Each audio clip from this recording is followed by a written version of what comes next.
I was wondering what grabbed you here now, whether it was Danny Wallace's 2005 book, whether it was the script by, what was your man, Nicholas Stoller, and then there was also Jim Carey. I don't know whether there was a certain thing that made you think, or maybe it's just the character Renee you kind of were inspired by. Oh, it's just Allison. I don't know why it keeps saying Renee.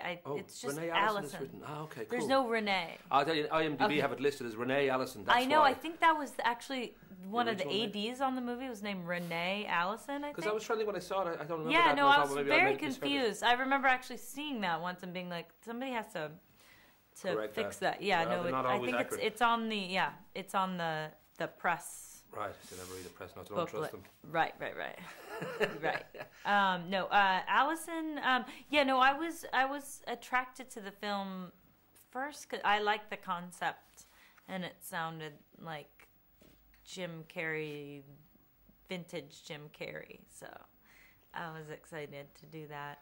Well, there was that sense too when I saw Alison sort of coming on a moped, and she had her little cartoon eyes on her helmet and her nice black leather PVC jacket, and it just sort of struck me that that's kind of what I sometimes think of you. Like, you know, it seems that you fit those roles really well. I don't know whether that's something that you think, well, no, I don't want to be kind of thought of in a certain type of role, or whether you just like those kind of characters, whether you kind of feel... What do you mean with the... Very kind of bohemian and kind of, you know, cool. And I think of Elf. I think of a few moments where you'd be that, you know, I'm sure you might get a lot of middle-aged loner men who just throw themselves at you wishing that they could start life again.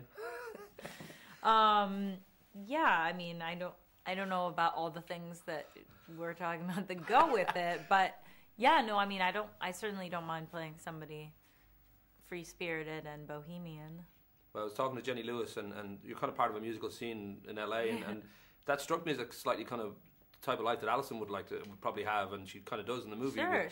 With the San Francisco outfit, and I'm just wondering, with the musical side of it, whether that's something that, because you've always liked music and the movie career took off, and now you have your album out, She and Him, whether it's kind of a struggle, because as much as performing live here and there with your friends and having fun is one thing, going out into the world and releasing an album kind of gets all this sort of media warped attention about, oh, should an actress be doing this, and what does she belong here? I never actually had that problem at all. I know a lot of people have, like, had a sort of, I found that people were nothing but lovely about the record, about the She and Him record.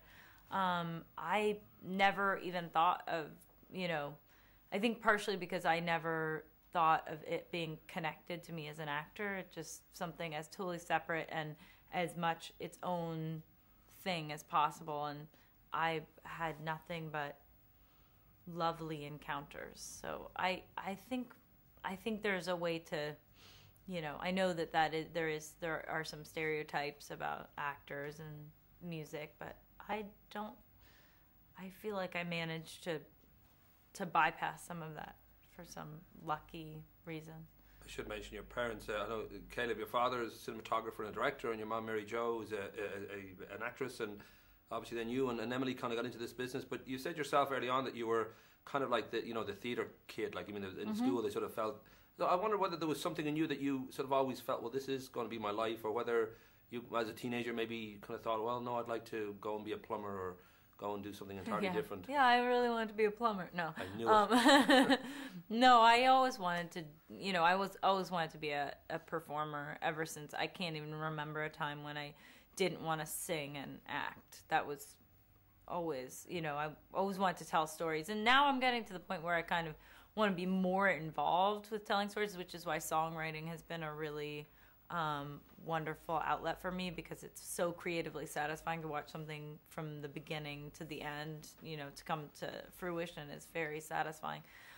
So, I mean, I think, you know, making films, you know, I'd like to be, you know, more involved from the beginning, but that said, I still really enjoy, you know, going in and being an actor and being involved in that process in that way. Cool, Billy. I'll be giving the friendly finger. I can't squeeze one more in, no. I'll actually ask while the cameras are off. You're 3/4 Irish, I think, is it? Yeah. Oh, rock and roll. That would explain your sexiness and your talent and all your singing all the wonderful things. The quarter French thing is anytime you're moody or that's or just kind of moody snooty, that's and French. Yeah. But do you know where all that Irish line might be, or where? Yeah.